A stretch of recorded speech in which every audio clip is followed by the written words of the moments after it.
Chieng Emmanuel. Ogai mar Obila Douglas Kanja oyango ni jalupne Eliud Kiplagat emane ochwalo ng'ur manoyo ka mako Albert Ojwang mano ma ketudo gi ketho mar nego chapa weche mag miriambo e mbui. Kanja mane oten kod jalupne ariyogo kamoting'o Gilbert Masengeli kod Eliud Kiplagat owuon nelero ni gibiro timo nonro makare bendo yango mago manotimre kinde mane omake Albert Ojwang nyaka ne chope paro Obila ma Central Nairobi gi mago magesedo ni report kaka manotimore.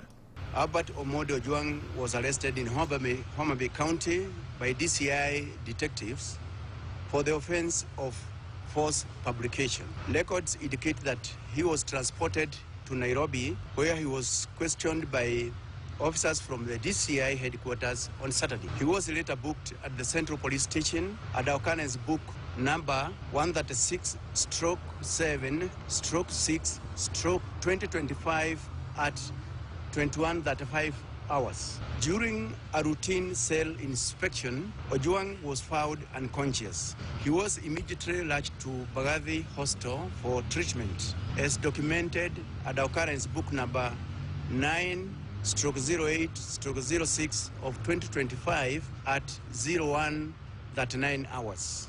Upon arrival, he was declared dead.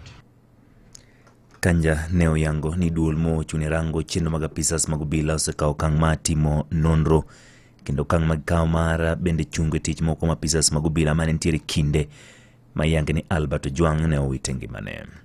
Given the circumstances surrounding the incident, it was necessary to investigate the death in accordance with regulations governing death in police custody and in line with the statutory requirements. The Independent Policing Oversight Authority, IPOA, was duly notified to commence investigations.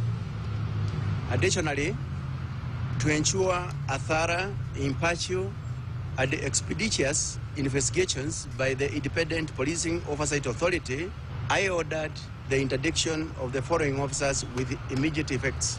Number one is the officer commanding the station, that is the Central Police Station OCS, the duty officer who was on duty during the night in question, the cell sentry on duty at the time, all officers who were on duty at the report office that night, and any other officer found to have been on duty or otherwise involved during the incident. Weche gene osir kod jakom mar IPOA manodul mochune rango chenro mag apisas mag Obila Isaac Hassan mano yango ni apisas mag osechako timo nonro kendo giluwo wachno machiegni ka onge kidi mag gibro weyo ma ok giloko.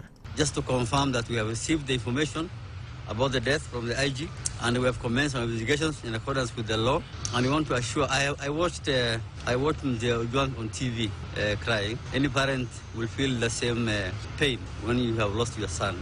I want to assure him and members of the public that IPOA will do everything possible to ensure that justice is served for the family.